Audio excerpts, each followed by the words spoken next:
Have you ever experienced a traumatic trigger yourself or seen it in your training partner or student?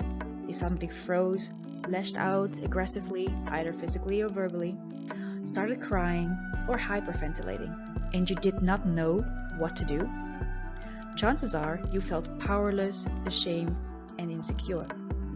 If that's you, don't feel bad or ashamed.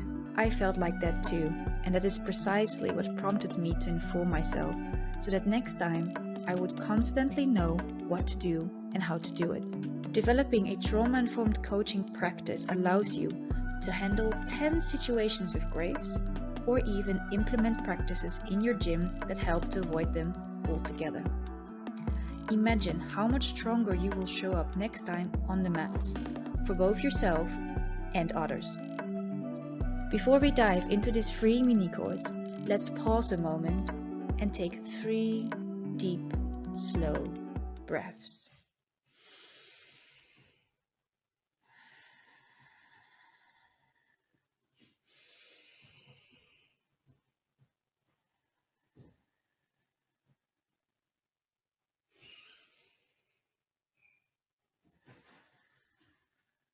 Let's refocus. If you wish, you can set an intention as well. What to anticipate? Today, you will learn about what trauma is, what trauma-informed coaching is and is not. And finally, if you want to be able to bring those experiencing a traumatic memory, flashback, or trigger back to safety, you're about to get my complete mental first aid ABC protocol. Since we don't have much time during this mini course, I'm going to show you a step-for-step blueprint that you can apply right away. What is trauma?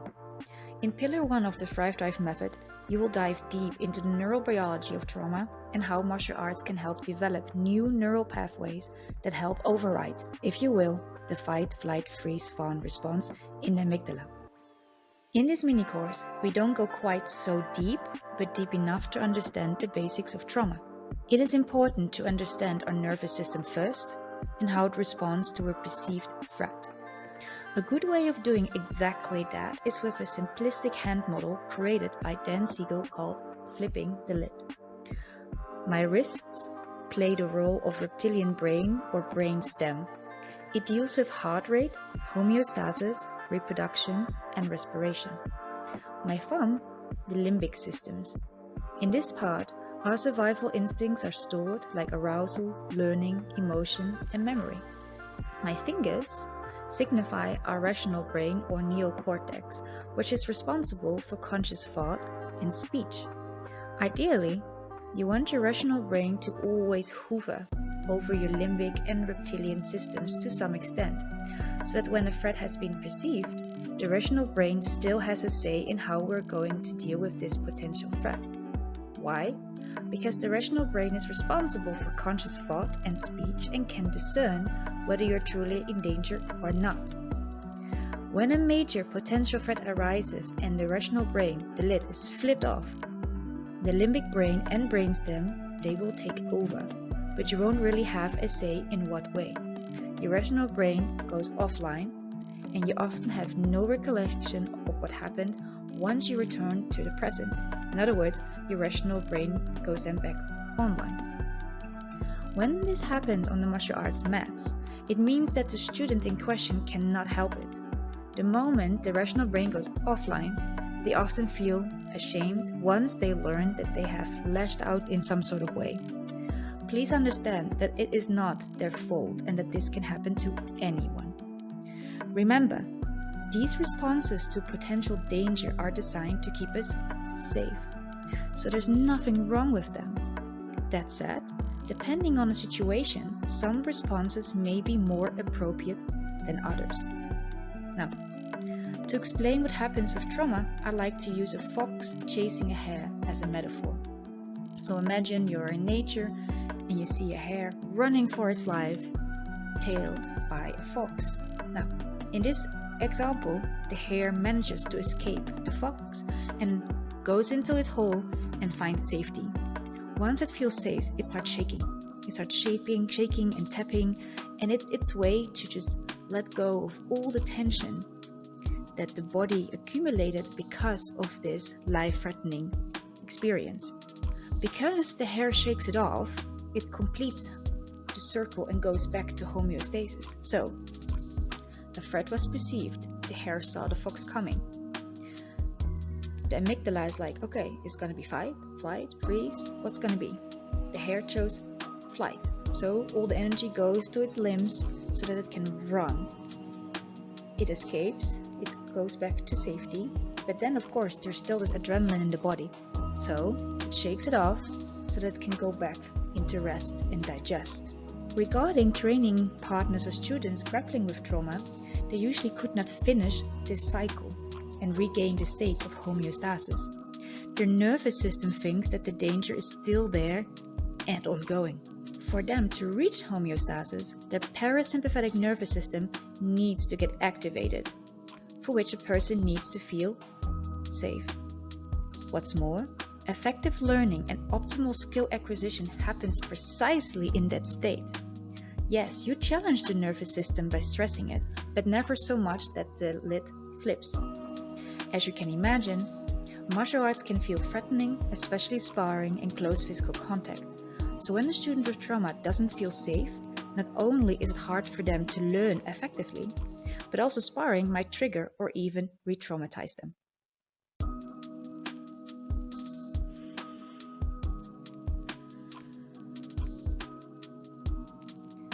When you hear the term trauma-informed or trauma-sensitive coaching, you may be thinking, that's just a fancy term for coddling, an excuse for not training hard, or trauma-informed martial arts is nice and all, but it doesn't work for competitive gyms. I hear you, but these are common misconceptions. As you have learned in a previous video, only a nervous system that is at ease, feels safe and supported, can heal and learn optimally. Facilitating those needs is what trauma-informed coaching does at its core. Creating a safe yet challenging learning environment so that students with trauma can also train hard and dare to venture out of their comfort zone. While students without trauma can tap into their true potential, let's not forget that competitors often experience increasing mental and physical load and stress the further they get. Trauma-informed coaching is therefore a prerequisite for optimal skill acquisition and performance. That is why trauma-informed coaching is essential in every school. I'm about to give you 3 out of 6 trauma-informed coaching principles of Pillar 1 of the Thrive Drive method. The first one I already applied at the beginning of this course. Maybe you noticed it. I was telling you what to anticipate. This one is huge, because when students with a dysregulated nervous system get suddenly surprised, it is normal for their rational brain to go offline. This means that their learning abilities will extremely decrease, and at the moment, this you can simply avoid by telling them what you're going to do during class or during a course that you offer. The 6 trauma-informed coaching principles are: 1, as you already know, what to anticipate; 2, meet them where they are at; 3, co-regulation; 4, choice; 5, being present; and 6, interoception. Let me give you another example of trauma-informed principles at work. Did you realize that effective coaches meet their students where they are at, instead of expecting them to meet them? Let's take Mr. Danaher as an example. During a podcast with Lex Friedman, he explained how he needs to be as concise as possible with one student, as their attention span doesn't last longer than 5 minutes, whereas another can listen for hours on end. I'm not saying that Mr. Danaher is trauma-informed, but he does apply trauma-informed principles that set his students up for success. Since every student will have unique personalities, skill sets, abilities, and struggles, learning to facilitate the specific, unique, particular needs of your students or training partners will greatly impact you as a coach and training partner. This brings me to the 3rd out of 6 principles: co-regulation. The moment your student or training partner struggles with self-regulation, we can help them by interrupting. For example, During sparring, you can remind him to breathe. Or you can take a big breath yourself, which often will slow things down.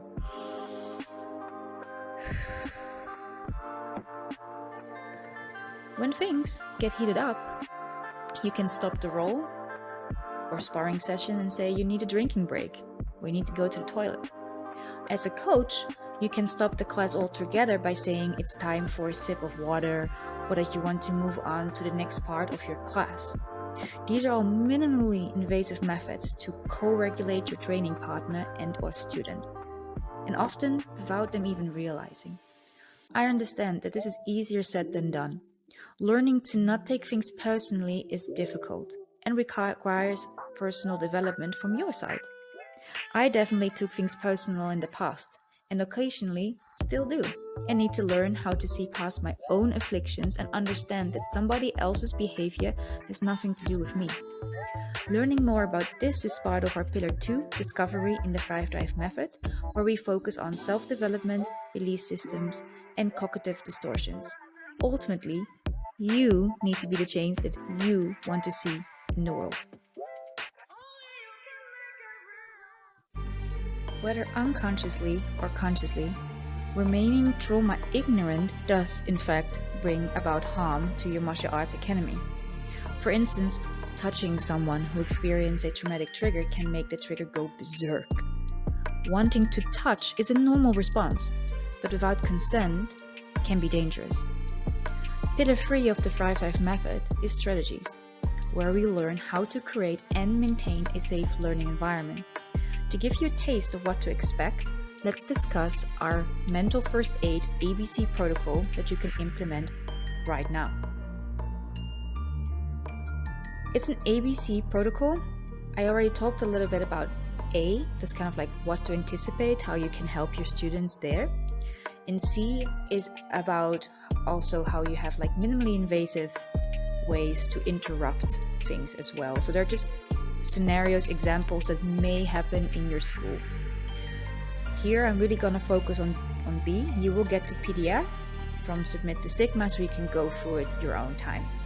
B is really like the bread and butter when somebody experiences a traumatic memory or flashback. And what we want to do is reorientation activities. Number 1, remember, do not touch the person physically.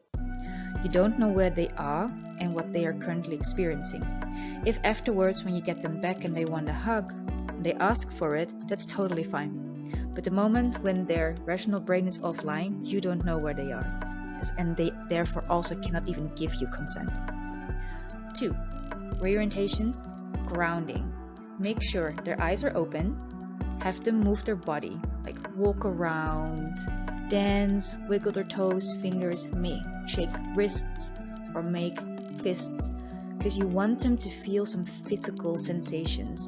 Why? Because often when we have a traumatic experience, our body and minds get separated. So it's very important to get us back grounded in our bodies. Another activity, you can ask them, where are you? What day is it? What are you doing today? Like that, you reactivate their brain, so you try to get their rational brain to go online again, to get connected to the other parts of the brain. Another one is you can activate the 5 senses. So you can ask them to notice things around them, like name 5 things you can see, 4 you can hear, 3 you can smell, 2 you can touch, and one thing you can taste. Another one is hold on onto a small object, like small enough that it fits in your palm, like a pebble or something. You can ask, what does it feel like? What are the different textures? What is the temperature? What sound does it make when you tap on it? If they're wearing a gi, or when they wear boxing gloves, or maybe when they have bandages, you can also ask them, how does it feel? 6, if you do not have an object, you can have them, squeeze their own hand as tightly as possible. Again, you want them to feel something so that they focus on the now and on themselves and not what was happening just a moment earlier. 7, repeat a positive affirmative, like I am safe right now, this will pass, I am okay. Or as a coach, you're safe, I am here, I watch out for you, this sort of thing. 8. Have your student eat something, especially sour, like gummy bears or something. That also is a sensation that can bring them back because they taste and feel it physically. 9. Have the student sing or hum something that they like, in case breathing calmer is still challenging. 10. Deep breathing. Example, take the 5 exercise or the belly breathing, like deep in the belly, in and out. Here, co-regulation is very helpful, especially if it's okay for them to also have like eye contact. You can like set the pace and have them breathe with you. Important note: in case a student has a panic attack or anxiety, you want to start with breathing first and then with the other reorientation activities. When somebody is really struggling with a traumatic flashback or memory, getting them to breathe is very hard. Often you first need to bring them back with eyes open, that they squeeze their hands or something like that, and then you can start regulating their breathing. Simply because it's a slightly different unregulated nervous system that you're dealing with. So as I said, these are just 10 reorientation activities. You don't need to do all of them. Also, everybody is slightly different, so you will have a feel which ones will work. But the absolute number 1 is not touching, and the absolute number 2 for a traumatic experience, that their eyes are open so that you can reconnect with them. And then step by step, you get more of their body going, and then also their rational brain. Okay.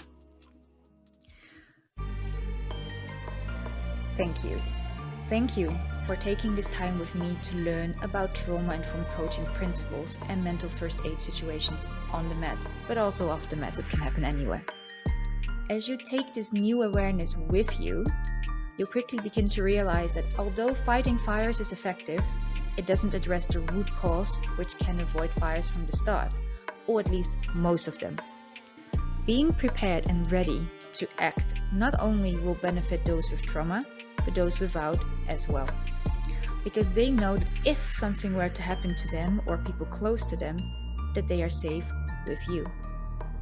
Typically, these students will open up and learn more effectively too.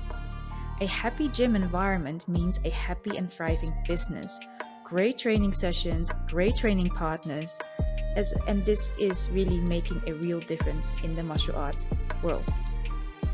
If you are serious about creating and maintaining a safe space as a training partner and/or coach or gym owner, you get to make a choice.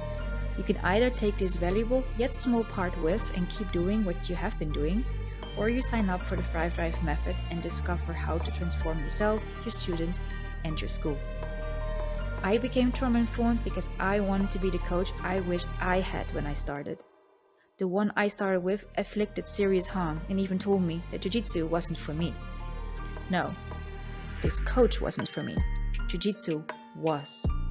Martial arts, they don't replace therapy. But when used well, martial arts can be so therapeutical and thus can make the world a better and safer place. That is our mission. Thank you. Bye-bye.